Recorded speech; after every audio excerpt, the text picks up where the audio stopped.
So, yan, mukhang wala talagang katapusan yung gagawin ko dito. Ito, tingnan nyo. Papalitan ko sana tong rotor disc. Kaso, hindi ko siya mapalitan dahil, yan o. Ewan ko kung anong ginawa dito ng dating may-ari. Bakit ito? Ba't tabingi? O basta, yan. Kumana na. Ito yung may tsura. Okay na dito. Baon na baon. Tapered kasi. Tapos, Allen wrench type na siya, Allen King. D4 ata to.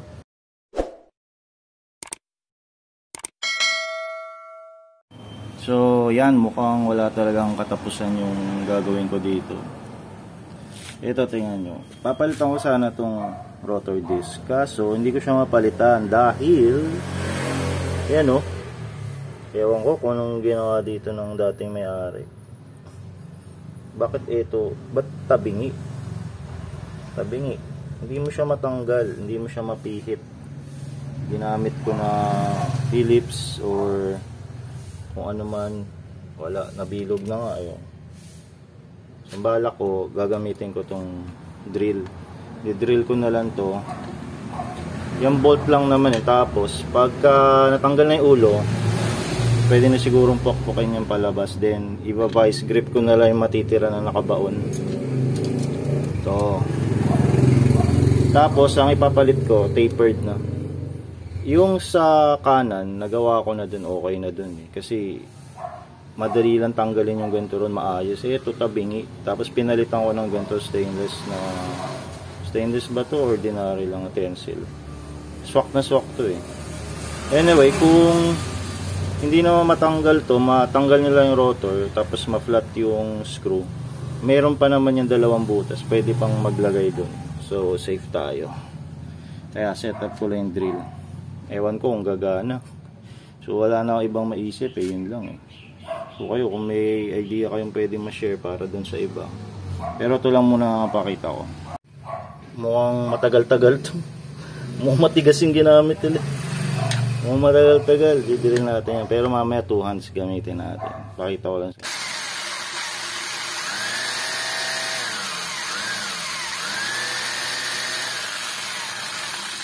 or pwede rin itong drill bit ko, luma na kasi, ganda kong bago, bilis lang yan. Kailangan ko lang matanggal yung ulo. Wait lang, tingnan natin mamaya kung anong mangyayari. Pa ako nag-almusal. One down na tayo mga sirs. Ginamitan ko rin ng vice grip, ay natanggal oh. Ganito na itsura niya. Tama. Kasi yung grinder ko siya, yan, para siya namulaklak, lumapat. Kasi nga hindi siya lapat eh. Ganito yung tsura, diba? Wala tayong makapitan dyan. So yung grinder ko, lumapat, pumantay. Tapos yung pumantay siya, medyo pinukpok ko ng flathead.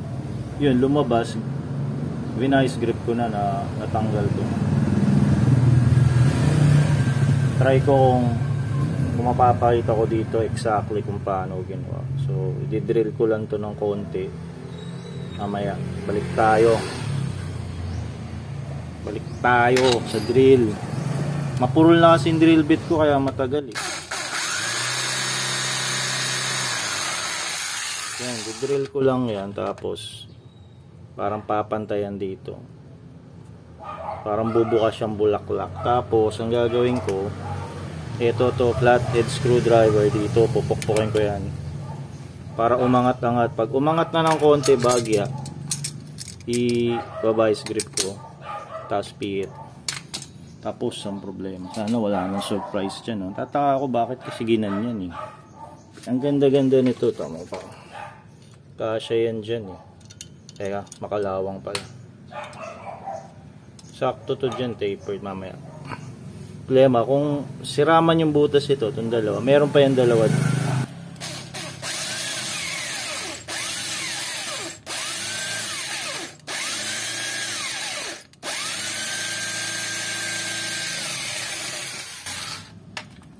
Parang gumalaw yun ah. Pwede rin pala pukpukin ng flathead screwdriver para magkaroon ng awang.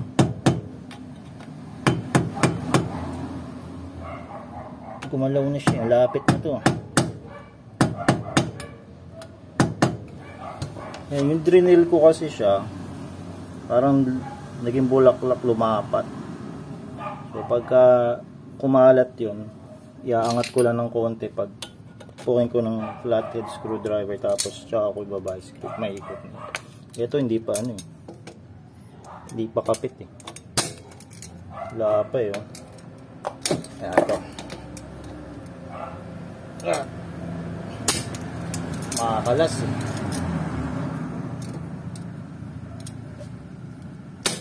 Hindi pa. Kailangan pakapitin natin yung vice grip dito. Dahil na kasi upod na to eh. Bilog na eh. Tsagain na lang yan. Tulad kanina. Pero kaya yan. Ito. Yan, namulaklak na siya. Kumapit na yung vice grip. Bumuka na kasi kaka-drill ko. Pag drill, ito, ganito nangyayari. Bubuka siya. Lalapat siya. So, tapos i-screwdriver ko sa gilid. Pukpukin ko. Then, vice grip ko. Kanina umikot na ito. Tingnan natin. Ikot na siya. Ayun, uy! Kunti dala. Uy! Yan. Tanggal natin. Umalas pa. Pwede na bang kamayin? Baka mapanis. Pero umangat na siya. Pinahirapan tayo nito. Ayun, tanggal mga sirs. Ay, sa wakas. Tingnan natin kung ano surprise meron dito. Uy, buti kayo pa matanggal.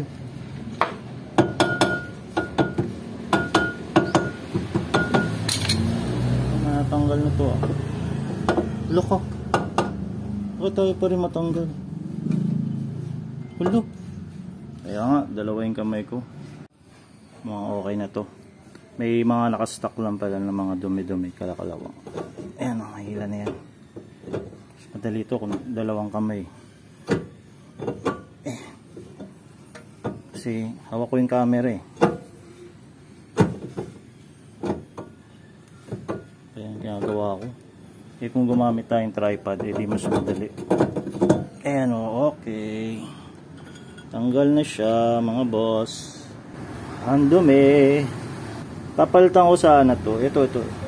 Siguro kung may tama na to. Ito yung dalawa kanina.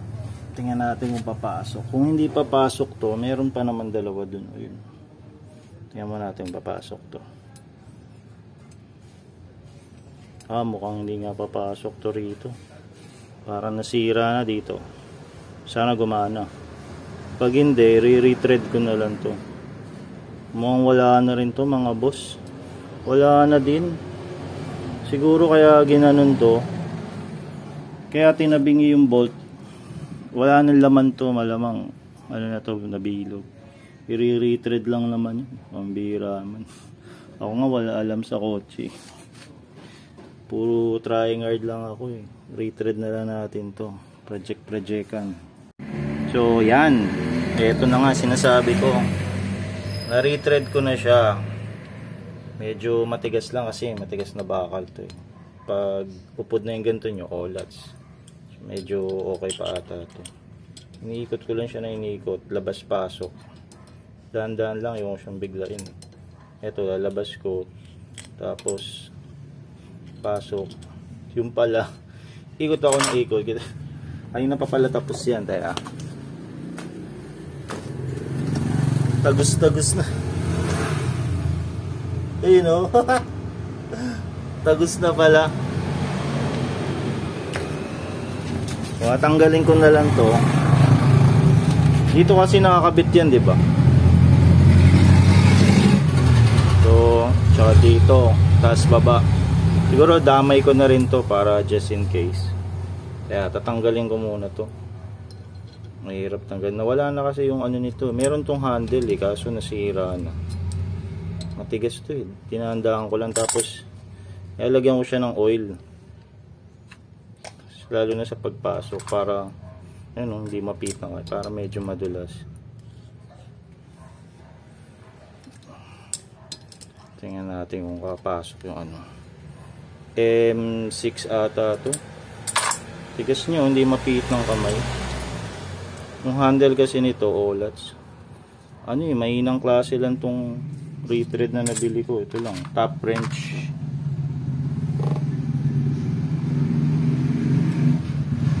Made in, ano to? Wala eh, made in Chongchang siguro. Pero gumana ng dami ko na retread na ganito. Kesa magpa machine shop ka mahal. Tingnan natin kung gumana. Ayan, medyo lumuluwang na siya. Medyo lumuluwang na. Yan.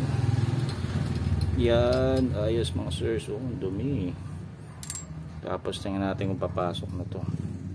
Sana. Pag hindi, di tapos tayo. Ola. Oya. Masok siya mga boss. Mamaya pwede ko na ilock to. Ganito naman yung ginawa ko sa kabila. Pero hindi ko na ni-retread yun. Yan, pasok siya. Ang problema. So, gagawin ko na lang to ulit. Yan lang din. Lalagyan ko muna siya ng ano, oil. O kung type nyo, linisin nyo. Baka puro dumi yan. Tapos ito, lalagyan ko rin ng oil. Dapat pala nilinis ko muna. Direkta na to. Uy, abang basa ay pasok. Dahan-dahan ko lang dyan. Yan, tigas, ayaw pumasok. So yan yung uunti-untiin ko. Yan yung mahirap unti-untiin eh. At ito mo, parang kailangan to dalawang kamay. Gaganyanin ko lang yan, pipitin ko lang dahan-dahan. Kaya tingnan natin kung makukuha ko. Hanapin ko lang yung tripod ko. Ang galing ko nga muna.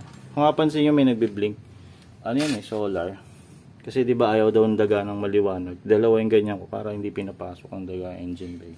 Tapos meron tayong mga catwoman, mga bantay dito na pusa. Every month may alay yan na daga.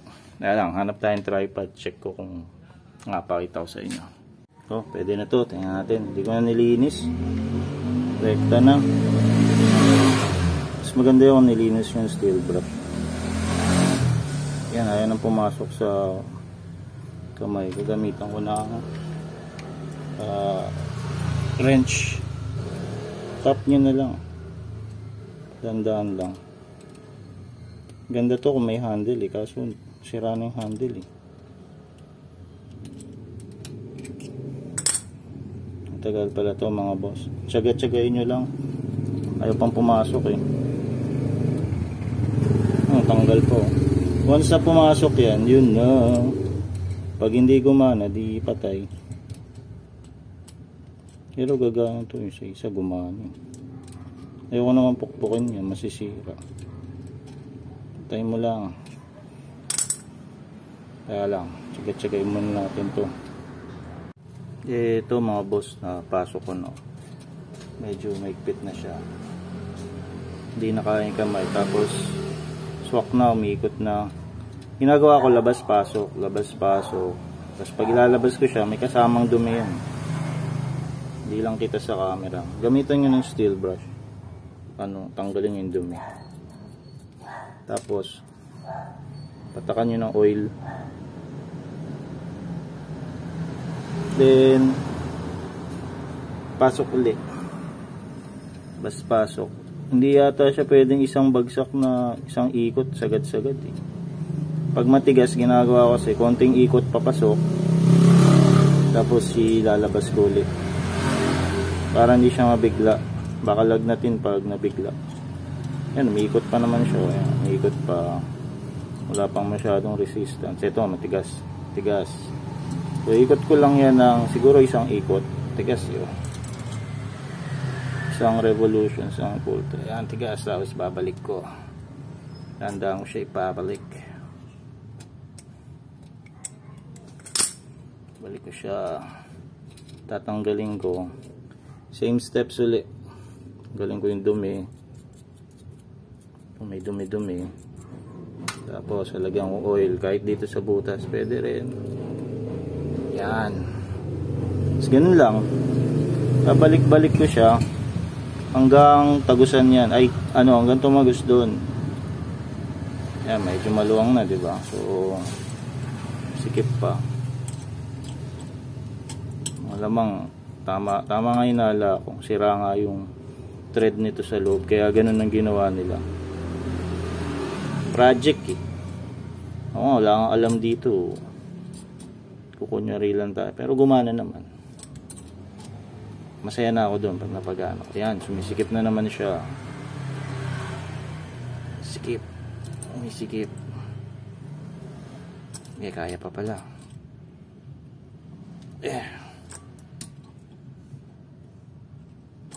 Uy, tagus na. Tagus na mga boss. Mababang video to. Ayoko nakasingkat para makita nyo. Puro cut na tayo kanina. Ayan, maluwang na mga sirs.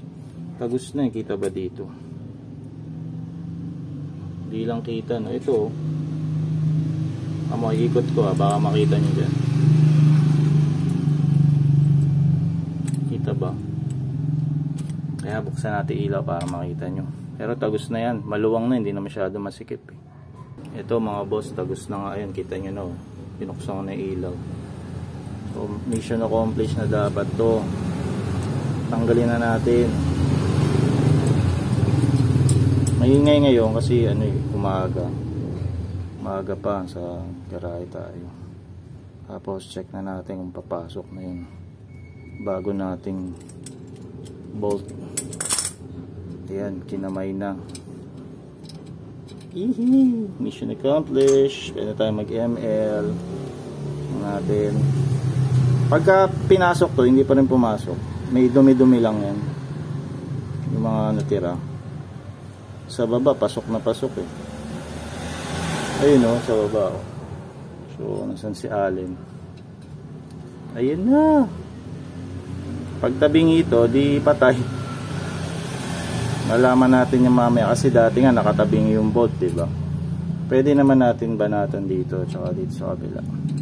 Yan, pumasok na siya. So wait lang, kabit natin yung rotor. Kaya lang, kunin ko Hugas mo na ako kamay. So ito na po, di na ako nagugas ng kamay. Kabit na natin to. Tingnan natin kung gagana yung plano ko. Sana kumasya nga. Yan. Tapos itong bawang pautot natin, tapered na Allen bolt. Allen type na, yung na nung Phillips yung nalagay dati. Kapit natin dyan. Tapos isa.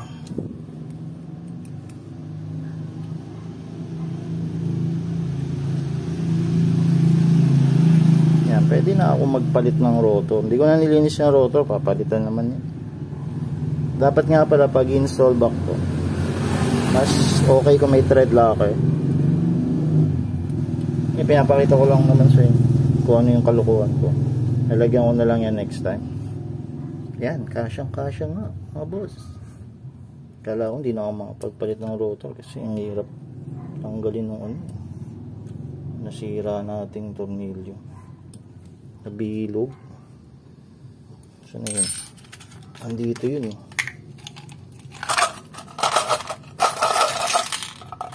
Lata dito.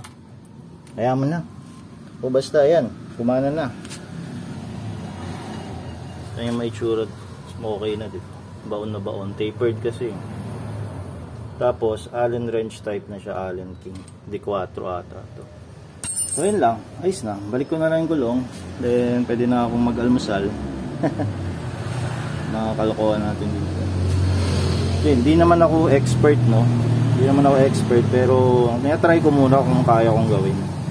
Tsaka update ko naman kayo kung sakaling matanggal to o sumabog, pero sa tingin ko di naman. Siyempre include natin yung ano tayo dito, no edit. Hindi nga ako marunong mag-edit eh. Cut lang ako tsaka join. Yan, gumana mga boss, maaari din ako magpalit ng rotor. Dati kasi stock up yung ewan ko nung ginamit. Yan na muna. Next time na lang, hindi matatapos sa project to. Dami.